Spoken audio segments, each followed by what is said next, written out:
بسم اللہ الرحمن الرحیم والنازعات غرقا والناشطات نشطا والسابحات سبحا فالسابقات سبقا۔ خیال کرو جی، اللہ پاک نے یہاں مختلف حالتیں ذکر کی۔ فرمایا جس طرح موت کے وقت فرشتے روحیں کھینچتے ہیں تو اس وقت کئی لوگوں کے ساتھ نرمی ہوتی ہے، کئی کے ساتھ سختی ہوتی ہے، اسی طرح موت کے بعد برزخ میں اور آخرت میں بھی کئی کے ساتھ نرمی ہوگی اور کئی کے ساتھ سختی ہوگی، کئی رحمت میں ہوں گے اور کئی عذاب میں ہوں گے۔ اس لیے معنی دیکھو، والنازعات قسم ہے ان فرشتوں کی جو روحیں کھینچتے ہیں، غرقن سختی سے، غرقن سختی سے، ایک معنی۔ نمبر دو، والنازعات قسم ہے ان فرشتوں کی جو روحیں کھینچتے ہیں، غرقن غوطہ لگا کر، غرقن غوطہ لگا کر، ڈبکی لگا کر، غوطہ لگا کر، ڈبکی لگا کر، کسی چیز کو کھینچنا یہ کنایا ہے انتہائی شدت اور سختی سے کھینچنے سے۔ اس طرح حدیث پاک میں آتا ہے کفار اور مشرکین جو ہیں ان کی روحیں بڑی تکلیف اور بڑی سختی سے نکالی جاتی ہیں۔ والناشطات قسم ہے ان فرشتوں کی جو بند کھولنے والے ہیں، نشتن بند کھولنا، بند کھولنے والے، نشتن بند کھولنا۔ ایک بند ہو پانی کا، جیسی اس بند کو تم کھولو گے تو آرام سکون سے پانی دوڑ کر اس سے باہر نکل جاتا ہے، اسی طرح مومنین کی ارواحیں آرام سے بدن سے نکل جاتی ہیں۔ اس لیے والنازعات کے اوپر لکھا ہے ارواح کفار کو، ارواح، اور ناشطات سے مراد یہاں ارواح مؤمنین ہیں، سمجھ رہے ہو نا جی۔ والسابحات قسم ہے ان فرشتوں کی جو تیرنے والے ہیں، ان ارواح کو لے کر تیرنا، یعنی ان ارواح کو لے کر تیرتے ہوئے وہ آسمان کی ہواؤں سے اور آسمانوں تک پہنچ جاتے ہیں۔ فالسابقات قسم ہے ان فرشتوں کی جو سبقت کرنے والے ہیں، آگے بڑھنے والے ہیں، سبقن آگے بڑھنا، وہ ایک دوسرے سے آگے بڑھ رہے ہوتے ہیں۔ اہل ایمان کی روحوں کو لے کر جب جاتے ہیں، بڑا پروٹوکول ہوتا ہے مومن کی روح کا، اور بڑے پروٹوکول سے ایک دوسرے سے سبقت کرتے ہوئے وہ آگے بڑھتے جا رہے ہوتے ہیں، تاکہ سب سے پہلے میں آسمان پہ جا کے پہنچوں اور وہاں خبر دوں کہ ہم فلاں توحیدی کی روح کو نکال کے لے آئے ہیں، اور اس کا وہاں بڑے استقبال کا اہتمام ہوتا ہے۔ فالمدبرات پس قسم ہے ان فرشتوں کی جو تدبیر کرنے والے ہیں کاموں کی، فالمدبرات پس قسم ہے ان فرشتوں کی جو تدبیر کرنے والے ہیں کاموں کی۔ امرن کے اوپر لکھا ہے ما امر اللہ، ما امر اللہ، سمجھو یہ ساری تھی قسمیں، یہ ساری کیا تھیں؟ قسمیں۔ اب جواب قسم نیچے آپ کے پاس لکھا ہے کذالک یسلط علیہم الملائکہ، کذالک یسلط علیہم الملائکہ، اسی طرح مسلط کیے جائیں گے ان پر بھی فرشتے، ان پر بھی فرشتے مسلط کیے جائیں گے۔ کیا معنی؟ قیامت قائم ہوگی، پھر قیامت کے بعد حشر نشر بھی ہوگا، اور پھر جہنم کے اندر بھی جانا ہوگا۔ کذالک یسلط علیہم الملائکہ، خیال کر رہے ہو بھائی؟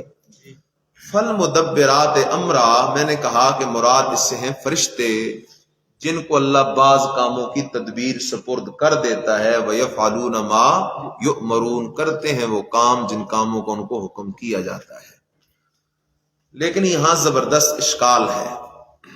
تفسیر کبیر اور تفسیر بیضاوی، ان دو حضرات کا خیال یہ ہے کہ المدبرات وہ فرشتے نہیں بلکہ نفوس مقدسہ ہے، بلکہ نفوس مقدسہ ہیں، یعنی جو نیک ہستیاں گزری ہیں نا جی، اولیاء، انبیاء، ان کی جو ارواح مقدسہ ہیں وہ بھی بہت سارے کام کرتی ہیں، وہ بھی بہت سارے کام کرتی ہیں۔ ان دو حضرات نے یہاں معنی مراد لیا ارواح اور نفوس فاضلہ، ارواح اور نفوس مقدسہ، تو ان کے بارے میں اللہ کہتا ہے فالمدبرات امرا، کہ ارواح اور نفوس فاضلہ بہت سارے کاموں کی کیا کرتی ہیں؟ تدبیر کرتی ہیں۔ بس یہ بات کافی تھی، یار لوگوں کو یہ حوالہ مل گیا، انہوں نے کہا دیکھو جی تم کہتے ہو انبیاء اولیاء کچھ نہیں کرتے۔ قاضی بیضاوی نے لکھ دیا کہ یہاں مراد نیک لوگوں کی ارواح ہیں، تفسیر کبیر والے امام راضی نے لکھ دیا کہ نیک لوگوں کی ارواح ہیں۔ معلوم ہوا کہ روحیں بہت سارے کاموں کی تدبیر کرتی ہیں۔ سمجھ گئے ہو؟ سوال سمجھو، جواب تب سمجھ آئے گا نا۔ جواب نمبر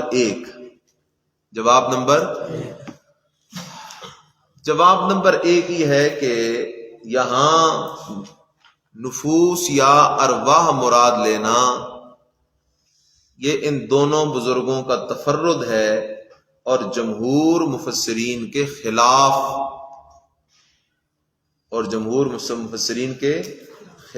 ان کا بحر المحیط، نمبر 2 سراج منیر، نمبر 3 زاد المسیر، نمبر 4 معالم، نمبر 5 قرطبی، نمبر 6 ماوردی، نمبر 7 ابن کثیر، نمبر 8 مظہری وغیرہ وغیرہ۔ سارے مفسر تو کہتے ہیں کہ یہاں مراد ملائکہ ہے، اور صرف ان دو بزرگوں نے کہا یہاں مراد کیا ہے؟ ارواح اور نفوس فاضلہ۔ لہٰذا ان حضرات کا یہ قول ان کا تفرد ہے اور جمہور مفسرین کے خلاف ہے، لہذا یہ قول مردود ہے۔ جواب نمبر 2، ان دونوں بزرگوں نے اپنے اس دعوے پر کوئی نقل صحیح پیش نہیں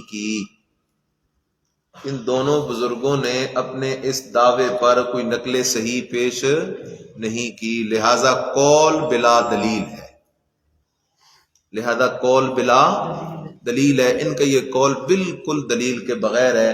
کوئی حدیث، کوئی صحابی کا قول وغیرہ انہوں نے اپنے اس دعوے پہ پیش نہیں کیا۔ سمجھ رہے ہو؟ کتنے جواب ہو گئے؟ نمبر 3، علامہ بغوی اور علامہ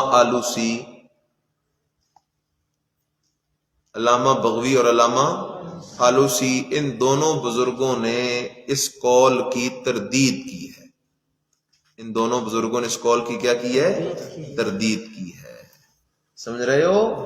لہذا یہاں ارواح اور نفوس فاضلہ مراد نہیں، بلکہ یہاں مراد کیا ہیں جی؟ ملائکہ۔ کیا مراد ہیں؟ ملائکہ۔ آ جاؤ جی۔ فالمدبرات امرا، قسم ہے ان فرشتوں کی جو تدبیر کرنے والے ہیں کاموں کی۔ یوم ترجف الراجفہ، تخویف اخروی، دیکھ رہے ہو؟ تخویف اخروی۔ یوم ترجف الراجفہ، جس دن کپ کپائے گی کپ کپانے والی، کانپے گی کانپنے والی۔ تتبع الرادفہ، پیچھے آئے گی اس کے پیچھے آنے والی۔ قلوب یومئذ واجفہ، قلوب دل یومئذ اس دن واجفہ دھڑکنے والے ہوں گے، اس دن دل دھڑکنے والے ہوں گے۔ ابصارها خاشعہ، آنکھیں خاشعہ جھکی ہوں گی۔ یقولون شکوا، کیا ہے جی؟ شکوا۔ یقولون کہتے ہیں یہ کافر، انا لمردودون، کیا ہم لوٹائے جائیں گے؟ فی الحافرہ، پہلی حالت میں۔ فی الحافرہ، پہلی حالت میں۔ سمجھ رہے ہو نا؟ وہ کافر کہتے ہیں نا، کیا ہم پہلی حالت میں دوبارہ لوٹائے جائیں گے؟ شکوہ اللہ ذکر کر رہا ہے۔ اذا کنا عظاما، آیا جب ہو جائیں گے ہم ہڈیاں، نخرا بوسیدہ، قالو کہنے لگے، تلک اذن کرۃ خاسرہ، تلک اذن کرۃ، یہ تو ہے لوٹنا خاسرہ، خسارے والا۔ یہاں تک شکوہ 3 آیتوں میں۔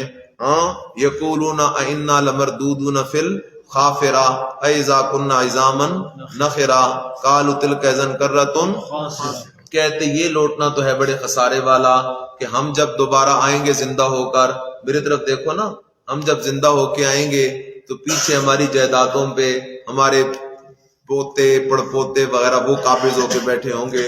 جب آئیں گے ہم آئیں گے تو وہ کدھر جائیں گے؟ ہمارے دادے پردادے آئیں گے تو ہم کدھر جائیں گے؟ ہاں، کبھی وہ کہتے اچھا جب سارے دوبارہ زندہ ہوں گے تو زمین میں مٹیں گے کیسے، سمائیں گے کیسے؟ تو اس قسم کی وہ جاہلانہ باتیں کر کے کہتے کہ کیا معنی تل کا زن کرتن خاسرہ فینما ہی دجرتن واحدہ جواب شکوا اور سنو فینما پس بے شک سویس کے نہیں ہیا وہ قیامت زجرتن جھڑکی ہے واحدتن ایک وہ ایک جھڑک ہے ایک ہی دفعہ سور پھونکے گا اسرافیل قیامت آ جائے گی فیضا ہم بالساہرہ بس اچانک وہ سب کے سب میدان میں ہوں گے ال عطا کا نیچے لکھا ہے تخویف دنیاوی اوپر لکھا ہے استفہام تشویقی اللہ شوق دلا رہا ہے کیا تیرے پاس حضرت موسیٰ کا قصہ آیا ہے حضرت موسیٰ نے بھی توحید کی دعوت کی فرعون کو سنایا مسئلہ توحید اس بے ایمان نے نہ مانا تباہ و برباد ہوا مکے کے کچھ مشرکو تم بھی انسان بن جاؤ میرے محمد کی دعوت قبول کرو نہیں تو تمہیں بھی فرعونیوں کی طرح ہلاک کر دیا جائے گا اچھا جی حل عطا کا کیا آئی ہے تیرے پاس حدیث و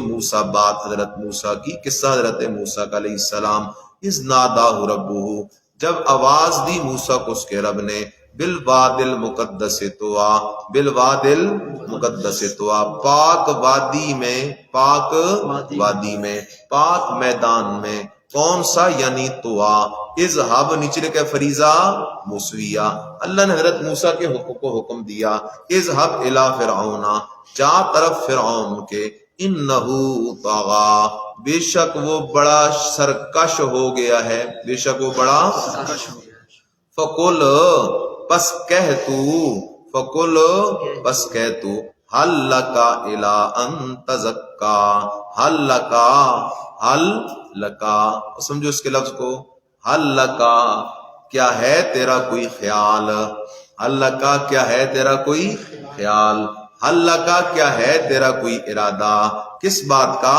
الی ان تزکا اس طرف کہ تو پاک ہو جائے شرک سے اس طرف کہ تو پاک ہو جائے شرک سے حضرت موسیٰ کو اللہ نے کہا جا کے اس فرعون کو کہہ کیا تو چاہتا ہے کہ تو شرک سے پاک ہو جائے یعنی شرک سے پاک ہونا چاہتا ہے پہلے حضرت موسیٰ علیہ السلام نے دعوت دی بغیر معجزات کے لیکن وہ بے ایمان نہ مانا اس نے انکار کیا پھر حضرت موسیٰ نے کیا پیش کیے معجزات پیش کیے اللہ کا اعلان تزکا کیا ہے تیرے لیے یہ کہ تو پاک ہو جائے تزکا کے اوپر لکھا ہے تطہیر من الشرک بان تشہد اللہ الہ الا اللہ واہدیک اور میں رہنمائی کروں تیری الی ربک طرف تیرے رب کے بے ایمانہ تو جھوٹا رب بنا بیٹھا ہے کہتا ہے انا ربکم الاعلی میں تیری رہنمائی کروں کہ سچا رب کون ہے جی فتخشا پستو سے ڈر جائے فتخشا پستو سے نیچے لکھا ہے اندماج القصہ موسیٰ علیہ السلام گئے تبلیغ فرمائی اس نے معجزہ طلب کیا تو فَأَرَاهُ الْآيَةَ الْكُبْرَى بس دکھلائی حضرت موسیٰ علیہ السلام نے اسے الآیۃ الکبریٰ بڑی نشانی بڑا معجزہ دکھایا حضرت موسیٰ علیہ السلام نے اور معجزہ کیا تھا ید بیضاء اور عصا وغیرہ کے معجزے دکھائے فَكَذَّبَ لیکن اس بے ایمان نے پھر بھی تکذیب کی حضرت موسیٰ علیہ السلام کی وَعَصَا اور کیا کی نافرمانی کی نیچے لکھا عَصَى اللَّهَ اور اللہ کی نافرمانی کی اگر حضرت موسیٰ کی نافرمانی مانا کرو تو تب بھی اللہ کی نافرمانی ہے کیونکہ نبی کی نافرمانی وہ خدا کی نافرمانی ہے ثم ادبرا پھر اس نے پیٹھ دی پھر اس نے یعنی پیٹھ دے کے چلا گیا یسعا کوشش کرتا ہوا یسعا اور جا کے حضرت موسیٰ کے مقابلے کی کیا شروع کر دی کوشش شروع کر دی ثم ادبرا یسعا پھر وہ لوٹا یسعا کوشش کرتا ہوا نیچے لکھا ہے پھر موسیٰ سے جدا ہو کر ان کے خلاف کوشش کرنے لگا فحشرا پس اس نے لوگوں کو جمع کیا فنادا پس آواز لگائی اور کہنے لگا انا ربکم الاعلی میں ہی ہوں تمہارا رب الاعلی بڑا میں ہی ہوں تمہارا رب الاعلی بڑا میں ہی تمہارا بڑا رب ہوں خیال کرنا اشارہ اس بات کی طرف ہے اس نے اور بھی ان کے لیے چھوٹے چھوٹے رب بنائے ہوئے تھے بت بنائے ہوئے تھے ان کو پوجتے تھے چھوٹے چھوٹے رب تھے اور یہ بے ایمان ان کا رب اعلیٰ بنا ہوا تھا انا ربکم الاعلی فاخذہ اللہ سمرا اخرویہ پس پکڑ لیا اس کو اللہ نے نکال آخرہ عذاب آخرت کا اور دنیا کا ان فی ذالک بے شک اس واقعہ میں عبرتن البتہ نشانی ہے، البتہ سوچنے کی بات ہے، لمن یخشا، اس بندے کے لیے، یخشا جو رب سے ڈرنے والا ہو۔ انتم اشد خلقا ام السماء بناہا، نیچلے کے دلیل عقلی برائے دعویٰ سمجھو۔ اللہ کہتا ہے دیکھو میں نے آسمان کو کھڑا کیا بغیر ستونوں کے، ٹھیک ہے، دیکھو میں نے رات کو اندھیرے والی بنایا، دن کو روشن بنایا، زمین کو میں نے بچھایا، تمہارے لیے زمین سے میں نے پانی نکالا، تمہارے لیے میں نے کھانے پینے کا بندوبست کیا، چراگاہیں اگائیں، پہاڑوں کو میں نے قائم کر دیا۔ ہاں، جب یہ میں سب کچھ کر سکتا ہوں تو کیا میں تمہیں قیامت کے دن دوبارہ زندہ نہیں کر سکتا؟ فرمایا اانتم اشد خلقا، اانتم آیا تم اشد زیادہ مشکل ہو، سخت ہو، خلقن ازروئے پیدائش کے، ام السماء یا آسمان، آیا تمہیں پیدا کرنا مشکل ہے یا آسمان کو بنانا مشکل ہے؟ نانا بناہا، آسمان کو بنانا مشکل ہے اور اس اللہ نے خود آسمان کو بنا لیا۔ رفع سمکہا، بلند کیا اس کی چھت کو، بلند کیا اس کی، اور آسمان کی چھت کو اتنا بلند کر دیا، زمین سے آسمان تک 500 سال کا سفر ہے۔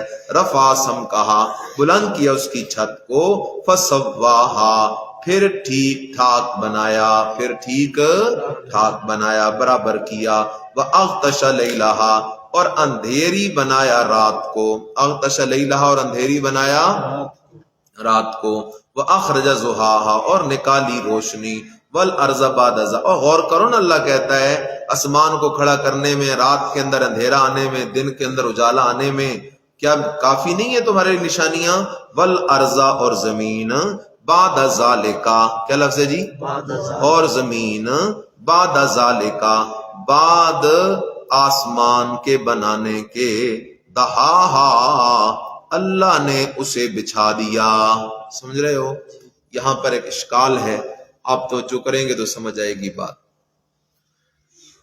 اس آیت سے معلوم ہوتا ہے کہ اللہ نے آسمان کو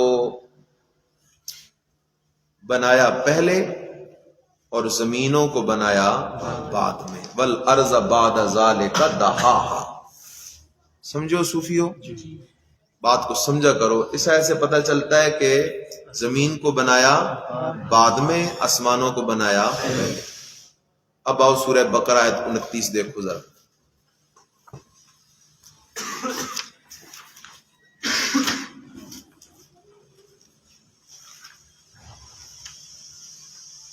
سورہ بقرہ آیت نمبر 29۔ والذی خلق لکم ما فی الارض جمیعا، اللہ ہی وہ ذات ہے جس نے پیدا کیا تمہارے نفع کے لیے وہ سب کچھ جو زمینوں میں ہے۔ زمین اور جو کچھ زمینوں میں ہے اسے پہلے پیدا کیا، پھر ثم استوى الی السماء، پھر قصد کیا آسمانوں کا، فسواہن سبع سماوات۔ یہ آیت کیا کہتی ہے؟ زمینیں بنائی گئیں پہلے اور آسمان بنائے گئے، اور وہ کیا کہتی ہے؟ آسمان بنائے گئے پہلے، زمینیں بنائی گئیں بعد میں۔ اس کے چند جواب لکھ لو۔ جواب نمبر 1، یہاں بعدو برائے تاکیب ذکری ہے۔ جواب نمبر 1، یہاں بعدو برائے تاکیب ذکری ہے کہ ذکراً صرف یہاں زمین کے بنانے کو مؤخر کیا گیا، وگرنہ حقیقتاً زمین کو بنانا مقدم ہے۔ یہاں بعد و برائے تاکیب ذکری ہے کہ ذکر میں خلق ارض مؤخر کیا گیا، وگرنہ حقیقتاً خلق ارض مقدم ہے اور خلق سما مؤخر ہے۔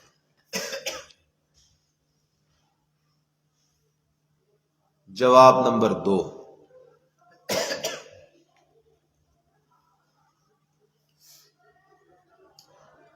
خلق ارض مقدم ہے کما فی البقرہ، خلق ارض مقدم ہے کما فی البقرہ، اور دحو ارض مؤخر ہے کما ہونا، کما ہونا۔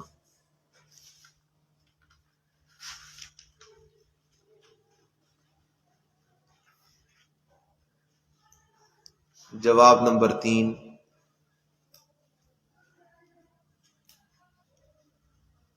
یہاں بعدو بمانا قبلو کے ہے، یہاں بعدو بمانا قبلو کے ہے، جیسا کہ سورت انبیاء آیت 105 میں، جیسا کہ سورت انبیاء آیت 105 میں۔ نمبر 4، جواب نمبر 4، بعد و بمانا مع کے ہے، بعد و بمانا مع کے ہے، جیسا کہ سورت القلم آیت نمبر 13۔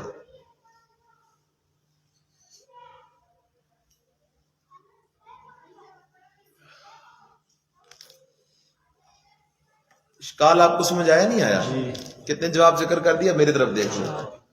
پہلا جواب کہ یہاں بعد و برائے تاکیب ذکری کے ہے کہ ذکرن زمین مؤخر ہے وگرنہ حقیقتاً خلق ارض مقدم ہے۔ جواب نمبر 2 میں نے ذکر کیا آپ کے سامنے، اس کو سمجھنے سے پہلے میری طرف دیکھ کے سمجھ لو، ایک ہے خلق ارض اور ایک ہے دحو ارض، ایک ہے زمین کو بنا لینا اور ایک ہے زمین کو بچھانا۔ تو خلق ارض تو آسمان سے مقدم ہے، جس طرح کہ سورہ بقرہ میں بھی دیکھا ہم نے، پہلے زمینیں بنائیں پھر آسمان بنائے، اور یہاں فرمایا والارض بعد ذالک دحاہا، تو یہاں ذکر ہے دحو ارض کا کہ زمین کو بچھایا گیا آسمانوں کے بنائے جانے سے بعد میں، تو خلق ارض مقدم ہے اور دحو ارض مؤخر ہے۔ سمجھ رہے ہو؟ تیسرا جواب کہ یہاں بعد و بمانا قبلو کے ہے، بعد و بمانا قبلو کے ہے، اور یہ قرآن مجید میں مستعمل ہے، جیسا کہ سورۃ الانبیاء آیت 105 میں ہے۔ دیکھ لو ذرا اس کو۔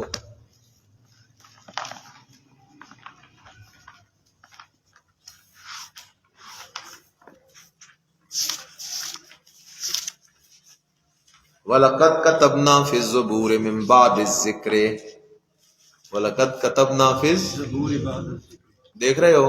اب لفظی معنی کیا بنے گا؟ اللہ کہتا ہے البتہ تحقیق لکھا ہم نے زبور میں نصیحت کے بعد، نصیحت کے سمجھو، پتہ چلا نصیحت پہلے کی گئی اور لکھا بعد میں گیا، نصیحت زبور کے ساتھ پہلے ہوئی اور زبور لکھی گئی بعد میں، تو یہ بات درست نہیں بنتی۔ اس لیے ہم معنی کر رہے ہیں کہ وَلَقَدْ كَتَبْنَا فِي الزُّبُورِ مِن قبل الذِّكْرِ، من قبل، تو یہ بعد و معنی کس کے ہوا؟ قبل کے۔ ٹھیک ہوگی بات؟ تیسرا جواب ذکر کیا کہ یہ کب بعد و بمانا کس کے ہے؟ مع کے ہے۔ وَطُلِّم بَعْدَ ذَلِكَ زَنِيمٌ، پڑھے بیٹھے ہو تو ہم نے کہا تھا بعد بمانا مع کے ہے، بعد بمانا مع کے ہو جائے گا جی۔ والارض بعد ذالک، اور زمین، والارض اور زمین، بعد ذالک بعد آسمانوں کے، دہاہا اس کو پھیلا دیا، اخرج منہا ماءہا نکالا زمین سے پانی اس کا یعنی چشمے، ومرعاہا اور چارہ، ومرعاہا اور چارہ، قسم قسم کے چاروں کا بندوبست کیا، والجبال اور پہاڑ، ارساہا قائم کر دی اللہ نے ان پہاڑوں کو، قائم کر دی اللہ نے ان پہاڑوں کو، متاع لکم واسطے نفع پہنچانے، لکم تمہیں، ولے انعامکم اور تمہارے چوپایوں کو۔ متاع لکم یہ مفعول لہو ہے، یہ کیا مفعول لہو ہے، واسطے نفع پہنچانے تمہیں، واسطے نفع پہنچانے تمہیں اور تمہارے چوپایوں کو۔ فَإِذَا جَاءَتِ الطَّامَّةُ الْكُبْرىٰ، بس جب آ جائے گا ہنگامہ بڑا، بس جب آ جائے گا ہنگامہ بڑا۔ اچھا کیا ہوگا؟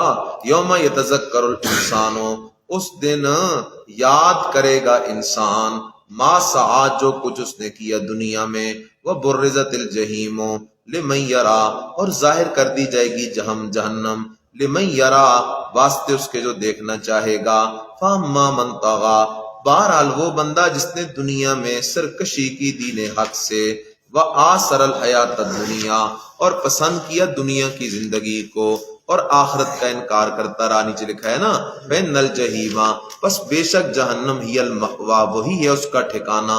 وَأَمَّا مَنْ خَافَ مَقَامَ رَبِّهِ بہرحال بشارت وہ بندہ جو ڈرتا رہا دنیا میں مقام ربہ اپنے رب کے سامنے پیش ہونے سے. اپنے رب کے سامنے ہاں جو دنیا میں اپنے رب کے سامنے پیش ہونے سے ڈرتا رہا. وَنَهَى النَّفْسَ اور روکے رکھا اس نے اپنے نفس کو عن الہوا کس سے جی عن الہوا خواہشات کی پیروی سے. خواہشات کی پیروی سے عن الہوا خواہشات کی پیروی سے اس نے روکے رکھا.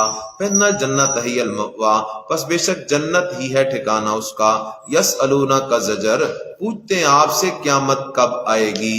مرساہا ای قیامہا کب ہے آنا قیامت کا. قیامت کب آئے گی آپ سے پوچھتے ہیں. سمجھو فیما انت من ذکراہا فیما انت من میرا نبی آپ کو کیا پتا قیامت کب آئے گی. آپ کو کیا لگے قیامت کے آنے اور نہ آنے سے کب آئے گی کب نہیں آئے گی. یہ تو آپ کا تو کام ہی نہیں. فیما انت کس بات میں ہیں آپ کس بات میں ہیں آپ من ذکراہا قیامت کے ذکر سے. آپ کس بات میں ہیں قیامت کے ذکر سے. یعنی آپ کا تو قیامت کے وقت کے معلوم ہونے سے کوئی تعلق ہی نہیں. نیچے لکھا ہے لیس عندک علمھا لیس عندک میرا نبی آپ کے پاس تو قیامت کے آنے کا علم ہی نہیں ہے. حتی تذکرہا یہاں تک کہ آپ ان کو بتا دیں. اچھا جب نبی کو نہیں ہے تو کسے ہے. فرمایا الی ربک صرف تیرے رب کے پاس ہے. منتہاہا ای منتہا علمہا یعنی انتہا اس کے علم کی. اوپر لکھا ہے منتہا علمہا لا یعلمہ غیرہ بس تیرے رب ہی کی طرف ہے انتہا اس کے علم کی. یعنی وہی جانتا ہے قیامت کب آئے گی. انما انت منذر بے شک سوائے اس کے نہیں آپ تو ہیں ڈرانے والے. لیکن کسے من یخشاہا جو ڈرتا ہے قیامت کے دن سے. کأنہم یوم یرونہا گویا کہ وہ جس دن وہ قیامت کو دیکھیں گے گمان کریں گے. کانا کو نیچے کیا لکھا ہے گمان کریں گے. لم یلبسو نہیں رہے وہ دنیا میں الا عشیۃ مگر ایک شام او ضحاہا یا صبح ایک شام یا صبح. نیچے لکھا ظہر سے لے کر مغرب تک کا وقت زور سے لے کر مغرب تک کا وقت. بعض از طلوع سورج 2 نیزے تک کا وقت. عشیہ کی تعریف کر رہا ہے ظہر سے لے کر مغرب یہ کیا ہے عشیتن. اور ضحاہا کیا ہے سورج کے طلوع سے لے کر 2 نیزے تک کا وقت. سمجھائی میری بات. زوال کے قریب کا جو وقت ہے تو یہ جو وقت ہے زور کے قریب کا تو یہ ضحا کے اندر آ جائے گا. بسم اللہ الرحمن الرحیم. عبس وتولى